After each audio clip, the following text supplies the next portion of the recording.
With every Destiny season, I make it my mission to review each and every last weapon that comes alongside it.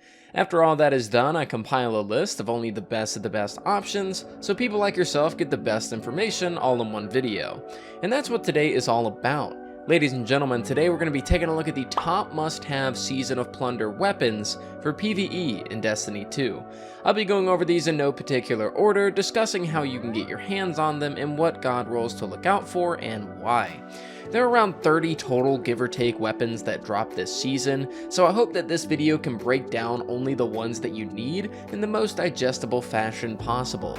If you're not already subscribed to the channel, smack that sub button to stay up to date with everything PvE related here in D2, and let's jump into this. Also, really quick before we dive too deep, for those that have been wanting to try Advanced GG without hurting your wallet, Advanced and I came together to release this starter kit for all you guys in my community. It'll be the first link in the description, and for a limited time, you can use code demonjoe25 to save even more money at checkout on your order. Anyways, let's go ahead and get started. I wanted to go ahead and rip the band-aid right off at the beginning of today's video, so the first weapon on today's list is going to be... yeah, the ZAOULI'S BANE. It makes me cry every time that I see that 4 out of 5, but all will be well next week whenever 𝗁𝗄'𝗏 resets. Anyways, I just want to make things short and sweet here because 99% of you already know why this hand cannon is so great. ZAOULI'S comes from 𝗁𝗄'𝗏 as a craftable 140 solar hand cannon and is the best energy hand cannon in the game hands down in my opinion. It comes with explosive payload in that first column similar to 𝗕𝗵𝗱𝗄, and that can then be paired with a multitude of things such as Demo, Focus Fury, Firefly, One for All, and last but not least, Incandescent. Basically, do you want a hand cannon with great damage per shot and the ability to clear ads no problem, then this is your pick. Sadly, I don't have a good one to show you just what this hand cannon is capable of, but by now I'm sure you all know just how insane this weapon is. Now, for my players that indulge in match game content, maybe a few grandmasters here and there, this weapon 100% needs to be in your radar without a doubt, and that is the Tarnished METTLE. This weapon is a part of the seasonal content, so you can focus it at the helm or get them as drops from Catch Crash, expeditions, etc. The reason that Tarnished METTLE is such a big deal is because this is the first farmable ARC scout rifle that we've seen since 𝗏𝗏𝗄𝗏 and Contingency Plan were removed from the world loot pool. Meaning, up until this point, the only real way you could get one for match game content would be hoping that 𝗔𝗗𝗩 or the gunsmith would sell them. That point aside though, Tarnished METTLE is simply just better than all the ARC options in the game, and arguably might be the best energy scout across the board depending on who you ask. This is due to it residing in that incredibly strong 200 RPM archetype, and also coming bundled with some nasty perks, shout out 𝗏𝗏𝗄𝗏, as well. With the first column featuring Shoot to Loot, 4th Times, Demolitionist, and Rapid Hit, while the second column has Explosive Payload, Volt Shot, and Focus Fury. In my opinion, as a late game player, this is a scout that no player wants to miss out on, so do your best to plunder and get some red boxes so that you can craft it. Whenever it comes to casual content, Demolitionist and Volt Shot is an absolute no-brainer. You're just going to be constantly volting every enemy you come across because of the nades and because of that perk. And then for in-game content, you could either still keep with Demolitionist if you like, or just go with Rapid Hit and then change out Volt Shot for Explosive Payload, and then you have yourself an Energy Night Watch right then and there. While on the topic of seasonal weapons, let's take a look at our next entry on this list, the 𝗏𝗏𝗏𝗏. And I'm just going to be honest with you, this weapon is 100% going to be replacing my Heritage, and I'm not going to look back. 𝗏𝗏𝗏𝗏 is a stasis slug shotgun that's craftable and has perks that will cement itself as a top tier option for DPS, as well as chunking down high health bars should you need it. Taking a look at the perks, triple tap Focus Fury is absolutely going to be what you want here, and what truly separates 𝗏𝗏𝗏𝗏 from the rest in my opinion is not only the great perks on top of being able to enhance them, but also stasis as the element. This makes font stacking, using elemental wells with 𝗏𝗏𝗏𝗏 for extra damage, it makes font stacking incredibly easy in DPS scenarios. Using the Taniks encounter in DSC as an example, all you need is a Warlock to pop well with Supreme Wellmaker as their mod, and if you have 𝗏𝗏𝗏𝗏 equipped and you're on a stasis subclass like Revenant for example, you're instantly getting a huge damage boost the second you pick up those wells, on top of Focus Fury that's gonna proc, and on top of triple tap that is just feeding you rounds into your magazine. Absolutely love this weapon to death, and the sexy design of it definitely helps as well. Up next, let's talk about our second raid weapon of the video, and that is going to be the Doom of CHELCHIS, aka the scout rifle that dethroned 𝗷𝗡𝗡𝗍. But when it comes to the best in slot Void Scout, nothing is going to be topping 𝗷𝗡𝗡𝗍 anytime soon. Yeah, you know, I never thought it would happen, but here we are. Anyways, this weapon has gotten through King's Fall as a 180 RPM Void element and is a perk set that could make anybody's mouth water. Taking a look at said perks, we have the first column rolling with absolute bangers such as Adapted Munitions, Stats for All, Explosive Payload, Firefly, and 𝗿𝗄𝗡, with the second column having Unrelenting, One for All, Frenzy, Focus Fury, and Dragonfly. The personal role that I'm going to be going for here is Explosive and Frenzy, as that will ensure my bullet damage is almost permanently increased to deal around 26% more than normal, and also I'll be receiving that reload buff that Frenzy provides as well. Any combination of the perks that I mentioned earlier can work though, but that's my personal god roll that I'll be crafting very soon.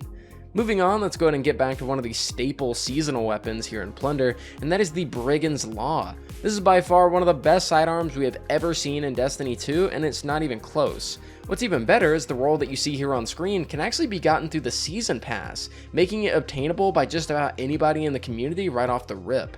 This is a rapid fire arc sidearm that, as you can see from the Season Pass role, comes with Volt Shot in that final column, turning this weapon into Legendary Trespasser. Looking at the perks across the board though, in the first column we have Feeding Frenzy, Threat Detector, Perpetual Motion, and Pugilist, with the final column having some good perks, but there is no reason not to pick up Volt Shot there. I'll definitely be crafting a Pugilist Volt Shot roll, as that can ensure that I'm inflicting as much arc damage as possible with my weapon, while also being fed melee energy to cause even more carnage alongside that. Last season, I thought Drang was a big deal because of Incandescent, but if I'm being honest, Brigand's Law absolutely shits all over Drang. The Drang gang is in shambles as we speak. Arc 3.0 gamers, rise up. Let's move on over to the first ever crafted King's Fall weapon for me, the Smite of MERAIN. You could not have given this weapon a more perfect perk pool, aside from maybe giving it Frenzy in that second column. When it comes to kinetic pulses, I know we have our messenger simps and our new purpose simps and of varying different opinions about people and their pulse rifles, but I'm just here to give my humble and objectively correct opinion. Smite of MERAIN is the best, the pinnacle, if you will. Taking a look at the perks, we have some absolute doozies here, with the first column featuring Pugilist, Demo, Focus Fury, and Stats for All, with the second column having Adrenaline Junkie, Firefly, 𝗿𝗄𝗡, and One for All.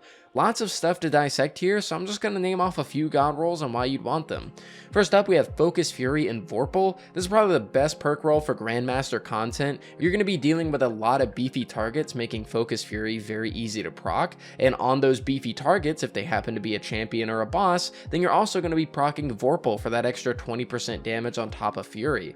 Next up, we have Demo Adrenaline, which works well for obvious reasons. Same thing for Pugilist Swashbuckler. And finally, we also have Stats for All, One for All. For an adaptive pulse, it isn't going to get much better than this. Smite of MERAIN is the must-have kinetic pulse across the board, so make sure you don't miss out on getting one. Moving on, let's talk about our first playlist weapon of the video, and this may surprise you, but I'm going to feature the YESTERYEAR from Gambit today. This weapon isn't necessarily in a pulse archetype that I like all that much, being a 390, but I wanted to point it out today because, dude, we have no variety at all whenever it comes to Void pulse rifles, and YESTERYEAR kind of fills that niche for GM or match game players like myself. Taking a look at the perks is definitely a little overwhelming because it's a playlist weapon, but remember, the more that you prestige in an activity, the more perks you'll get in each column. So for column 1, we have Ambitious Assassin, Subsistence, Outlaw, with the second column featuring Golden Tricorn, Desperado, and Focus Fury. With the only other Void Pulse that's farmable right now being Premonition, that makes YESTERYEAR just immediately a prime pickup in my opinion, and it doesn't have a half bad perk pool, which definitely can warrant its use when you need it. Up next from YESTERYEAR, we have a weapon that is outright given to you as a craftable option from the Enclave starter quest this season, and that is the AMMIT AR2.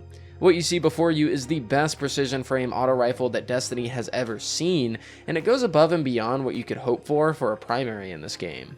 The roll you see on screen is basically the only one I'm going to recommend. You get great range, good base mag size, good reload, Ambitious Assassin allowing upwards of 90 rounds in the magazine at a time, and Incandescent giving you the most crispy ad clear you've ever seen in your life, at a safe distance no less.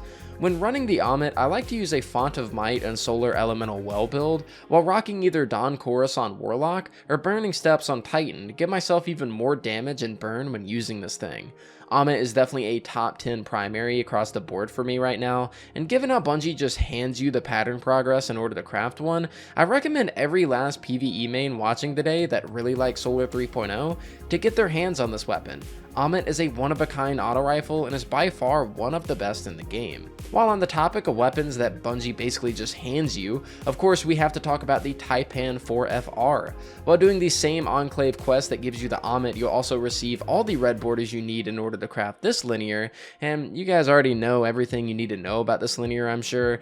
It's not the greatest one out there, I still much prefer Cataclysmic, but as a new player that needs a great DPS option, it's not going to get much better than this. For raid content, go with a roll of triple tap or field prep with firing line, and for nightfall content, since firing line is much more difficult to proc, I'd rock frenzy in that second column with field prep or clown in the first. Not much else needs to be said, it's one of the top options in the game right now, and you 100% cannot miss out on it. Finally, for the 10th and final weapon of today's list before we get to the honorable mentions, we have ourselves the Out of Bounds Crucible playlist weapon.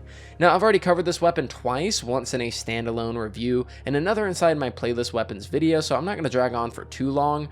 What I will say, however, for those that don't know, is that Out of Bounds is the best ARC SMG in the game for ARC 3.0, as it plays directly into the subclass by having perks centered around ability builds. My favorite role here, and by far the best for ARC 3.0 in my opinion, is going to be 𝗵𝗡𝗏, as it's going to promote getting your nade in order to then proc Tricorn's 50% damage buff, and as you get kills, you'll be able to keep that buff going to just cause absolute mayhem in whatever activity you're playing. There are of course many other good perks though. We have Threat Detector, Subsistence, and Perpetual in that first column, with Kill Clip, Surrounded, Swash, Adrenaline all being available in the second. However, I do think that if you're wanting to fully lean into an ability build, it's not going to get better than 𝗵𝗡𝗏, and that's currently the role that I've been hunting. With all that said, let's go ahead and move on to honorable mentions. Let's go ahead and kick things off with a weapon that should have been in the main top 10, but isn't, and that is the Quicksilver Storm Auto Rifle. Literally, the only reason I didn't feature this weapon as a mainline entry is because it cost $100 to get, and that shit is just downright ridiculous. However, for me, I've had a crippling addiction since I was 14 to Destiny, so buying that annual pass of Lightfall was a no-brainer, but for many of you, I know that's a big ask, and understandably so. Still, Quicksilver is an exotic auto rifle that fires at 720 rounds a minute, shoots rockets in between those rounds, and has an alternate firing mode that turns it into a grenade launcher. But what if that wasn't even the best part of the weapon? See, Quicksilver is one of the few kinetic weapons that's extremely useful in match game content due to the rockets of the weapon causing arc damage, and therefore can break arc shields. This is huge for the weapon, making it an insanely good option for arc burn nightfalls. Using Quicksilver as your kinetic, Forbearance as your special, and Storm Chaser as your heavy is just a recipe of destruction and a super easy Grandmaster clear if you ask me. This auto rifle by definition is a must-have on paper due to how good it is, but $100 to actually use it early is just cringe on Bungie's part, so I'm gonna make it an honorable mention instead. Up next for honorable mentions, we have the Midas Reckoning from 𝗁𝗄𝗄𝗏. Everyone and their mother has been praising this weapon for its ability to proc Reservoir Burst multiple times due to the 𝗁𝗄𝗏 origin trait, but I just don't see the hype. Reservoir Burst on this fusion is literally just a worse version of using a Waveframe GL like Forbearance, and if your goal isn't ad clear and to just chunk medium healthed enemies, I just use another fusion like Cartesian for example. I don't really like Midas Reckoning, like at all, but I want to feature it nonetheless because I know it's popular with the community. Regardless of what you think about my opinion though, just remember, you can't spell Midas Reckoning without mid. Finally, for our last honorable mention of today's video, we find ourselves at the Militia's Birthright for the Nightfall playlist. The only reason this weapon finds itself at honorable is due to it being a worse ignition code, but because ignition code isn't available anymore, I had to feature it. Militia's has slideways instead of slide shot, meaning there's a cooldown on your reload when sliding for about 3 seconds in between.